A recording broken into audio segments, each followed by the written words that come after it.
Loki révèle ses deux pouvoirs capables de détruire le monde. Nous savons désormais tout sur la vie du roi d'Elbaf, Harald, et surtout sur les secrets de son fils, le prince. Regardez-le, le patron, comment il est énorme. Regardez-moi ce patron. Regardez comment il est énorme. Loki, on le voyait comme étant gigantesque. Regardez Jarl, là. Eh oui. Qu'ils ont mytho 14 ans de souffrance pour préserver le souhait d'Harald, préserver le futur d'Elbaf. Oui, tous les témoins du massacre du château il y a 14 ans ont menti, dont le nouveau chef et doyen du village Jarl, qui n'a jamais été amnésique. Le coup de l'épée dans le crâne, c'était juste un stratagème de... Vous imaginez Jarl, tellement c'est un bon gars, il s'est fait passer pour le fou du village. Vous vous rendez compte ou pas? Je crois que vous ne vous rendez pas compte. Il a fait l'amnésique pendant des années et des années. Tellement que c'est un bon gars et tellement qu'il n'a qu'une parole. Le vrai roi d'Elbaf, hein.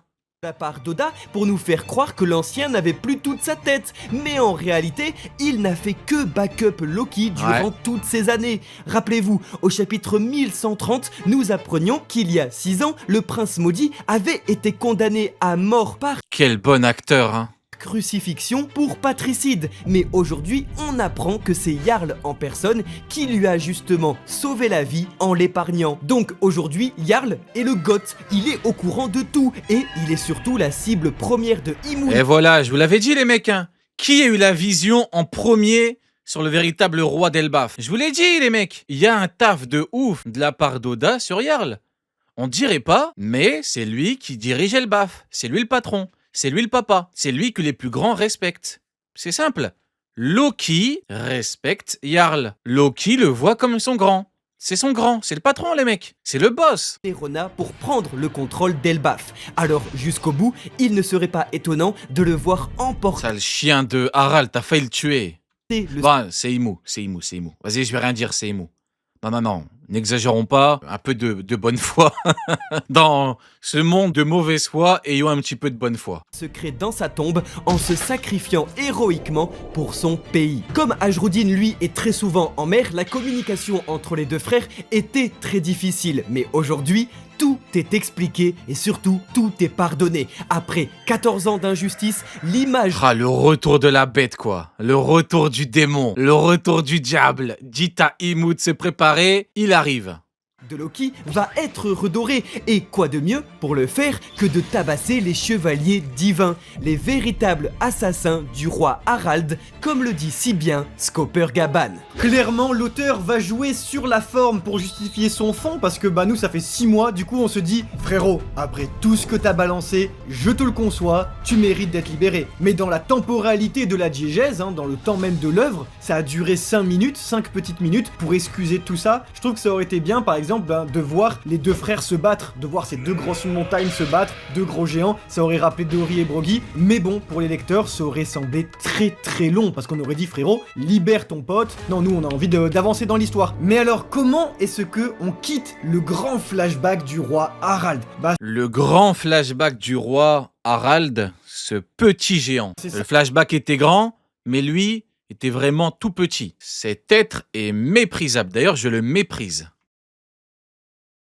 c'est avec une très belle épanadiplos formelle, on retrouve les mêmes éléments dessinés par Eiichiro Oda au chapitre 1139, c'était il y a 1 an pile poil, et pour la peine l'auteur va reprendre ces grandes épées sur les cadavres, également ce grand couloir, mais là c'est tout fraîchement exécuté, on voit qu'il s'est passé un massacre, que ce soit du passé Ouais, j'ai pas compris la volonté Ajrodin, Loki. Bon, c'est un peu osef, honnêtement. au présent, du présent au passé, à chaque fois le château, qui est un véritable personnage à part entière, faisait cette transition.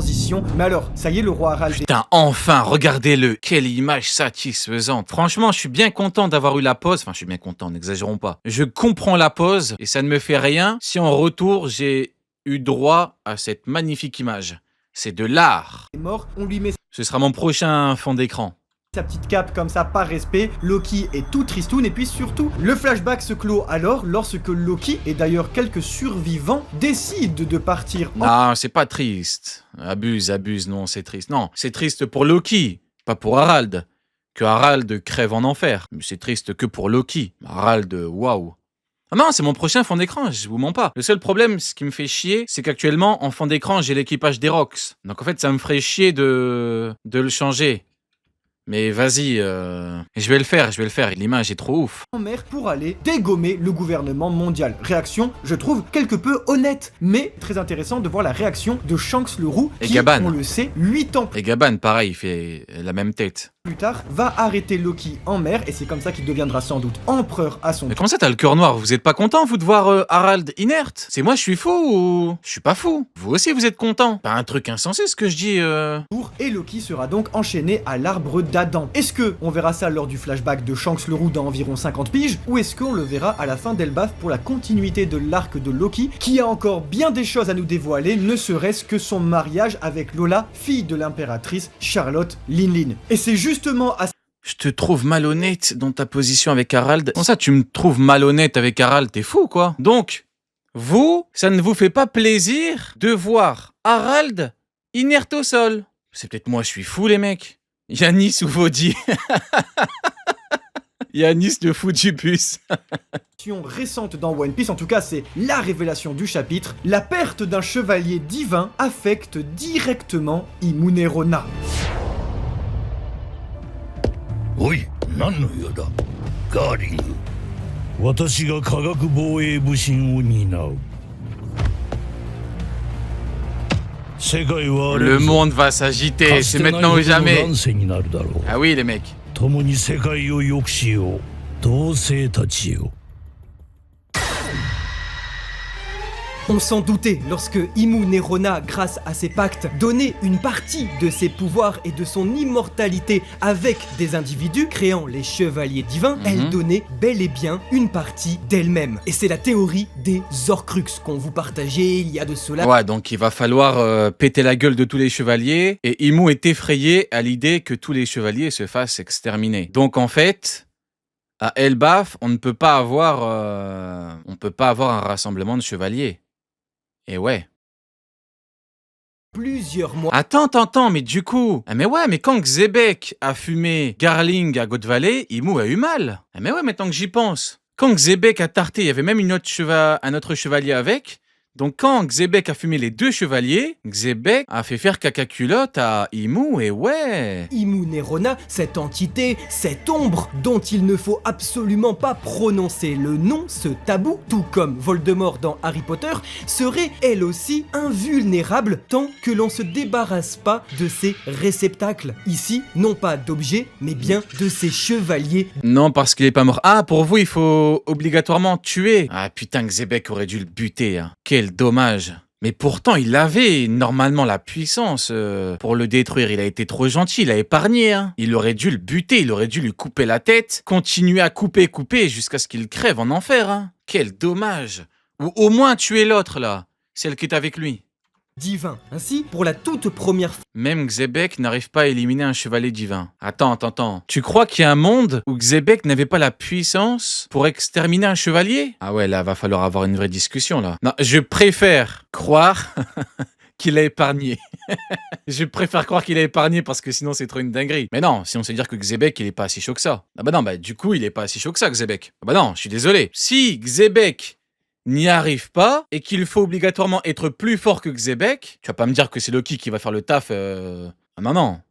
Ou alors il faudrait que tous les mecs qui atteignent le niveau pour battre définitivement les chevaliers sont plus forts que Xebec. Donc Xebec est surcoté alors. Ah bah il faut dire les choses, il faut nommer les choses. Si on croit que Xebec n'avait pas la puissance, il est surcoté, Xebec. Il est pas si chaud que ça. Ah bah non, bah au bout d'un moment, il faut nommer les choses, hein. Au Japon, les Japonais parlent japonais, donc si on croit ça, il faut le dire. Parce que je veux bien que tu me dises que dans ce cas-là, Loki est plus fort que Xebec, ok, y a pas de problème, hein.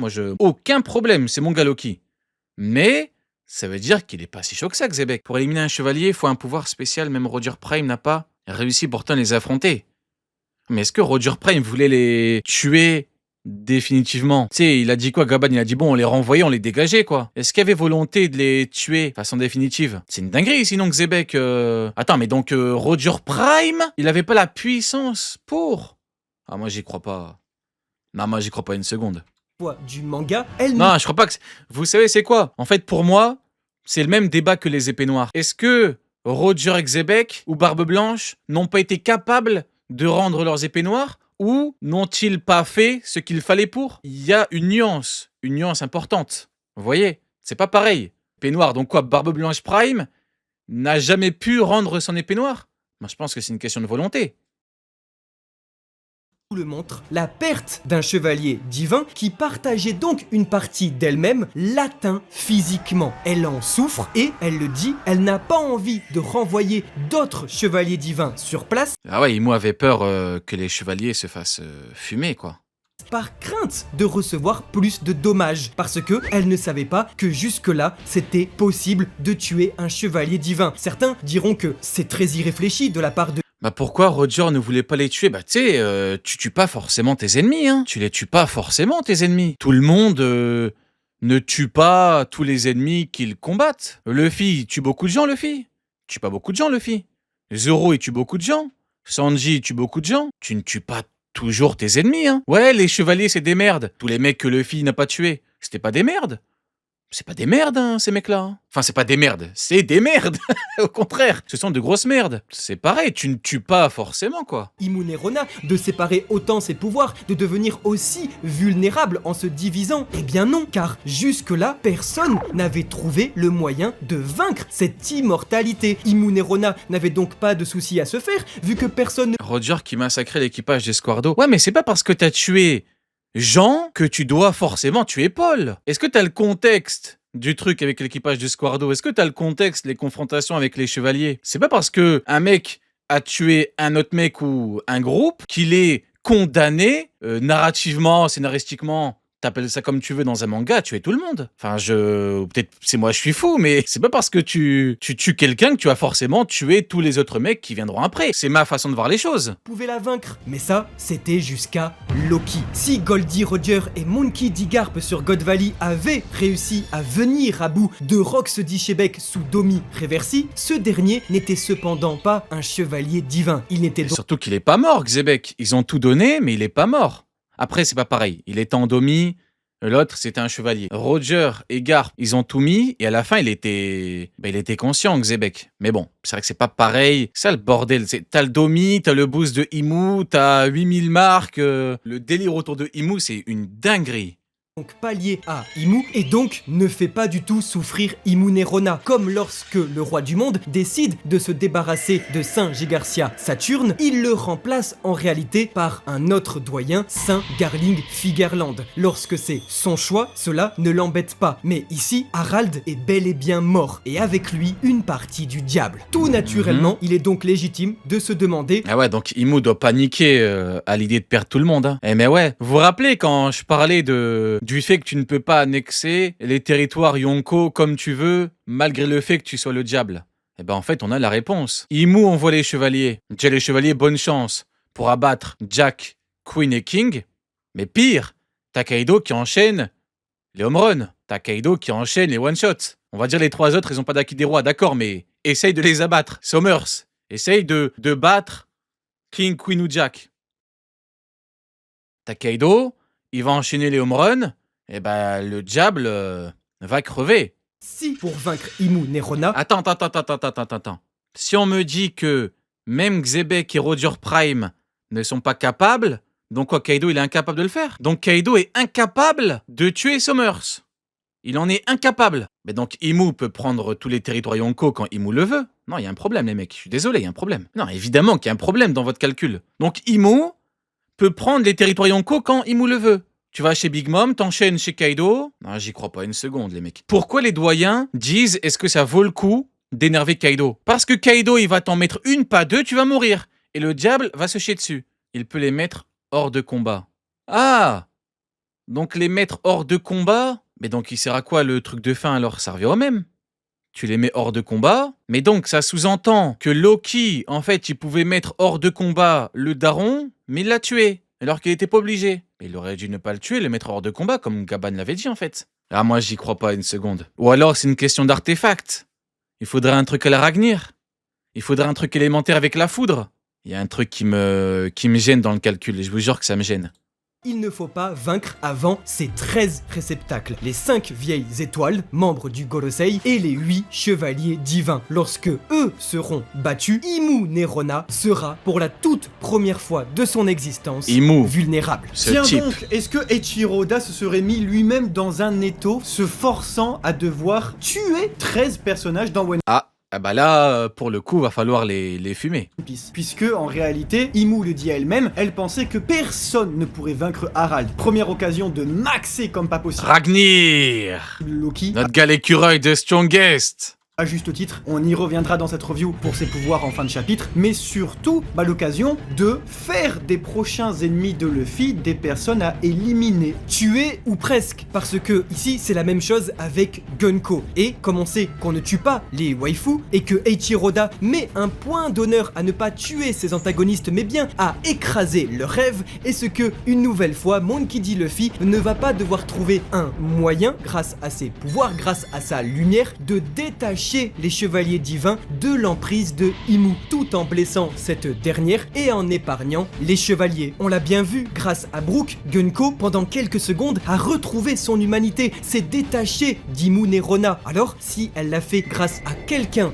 Oui, mais un gars comme Sommers, est-ce qu'un gars comme Sommers, est-ce qu'il a la même chose? Est-ce qu'il y a un truc en mode à la base, c'est un bon gars à la base, un bon type? qu'elle connaissait et ce que Shamrock, plus tard... Parce que bon, il y aura un intérêt scénaristique vis-à-vis de Gunko, ça c'est une certitude, tout le monde le sait, mais Sommers, du coup, ouais, va falloir le tuer. Hein. Ou alors le mettre hors de combat et le mettre en prison. pourra le Mais bon, si pour affaiblir Imu, il a raison, si pour affaiblir Imu, faut tuer tout le monde, eh ben faut tuer tout le monde. faire directement ou indirectement grâce à quelqu'un qu'il connaît, son frère jumeau, Shanks le Roux. Voilà, vous comprenez maintenant tout sur comment est-ce qu'il faut faire pour vaincre Imu Nerona. On s'est bien marré, maintenant ça part en cacahuète. Ça part en cacahuète parce que on a une révélation de malade quand Imu arrive dans le manga. Imu à twerk. Ouais. C'est tout le temps l'objet de révélation, une après l'autre. Et pour le la Di. toute première fois dans One Piece, quelqu'un possède le Di et ce n'est pas un individu, c'est une île. Mesdames et messieurs, Elbaf est un dé. Elbaf est un dé. Cet arbre, cette montagne est un dé. Vous avez beaucoup de questions, mais ne vous inquiétez pas, vous nous connaissez. On vous a cook des théories, on vous a cook un récap. Mesdames et messieurs, voici tout ce que vous devez savoir pour comprendre pourquoi Elbaf est un dé. 隠しな D 間違いない。お前は宿命の種族 D の一族だ。俺の故 Elbaf est un dé. 郷では子供はこうしつけられる。行儀の悪い子は D に食われてしまうぞ。ある土地では D の On verra les 一族 théories. をこう呼ぶ者たちもいる。神の天敵。 C'est la révélation du chapitre. D'une manière ou d'une autre, Elbaf est directement lié à la volonté du Di. Et pour la première fois du manga, la mystérieuse initiale n'est plus attribuée à des individus, mais bien à un lieu, à un pays tout entier. Alors, pour comprendre ce que signifie Imu en disant qu'Elbaf est le Di, il faut déjà revenir sur la définition de cette volonté, ou du moins sur ce que nous savons. Mentionné pour la toute première fois par le docteur Kulea au chapitre 91, nous connaissons aujourd'hui 15 personnes portant le Di dans son nom. Et l'histoire nous aura prouvé une chose. Tous meurent avec... Moi, je pense que c'est volontairement ambigu, les propos de Imu. Je pense. C'est parce que c'est par rapport à Joy Boy qui a dû côtoyer le roi ou qu'il y a un truc prophétique par rapport à, notamment Ragnir, Loki. Parce que moi, ce que je pense, après c'est théorique, hein, la mission de Ragnir était liée à la grande guerre finale. Toute sa vie, il a attendu l'élu du pays. Et quand Loki l'a frappé, il a dit « Ah, c'est toi !» Et du coup, il était content.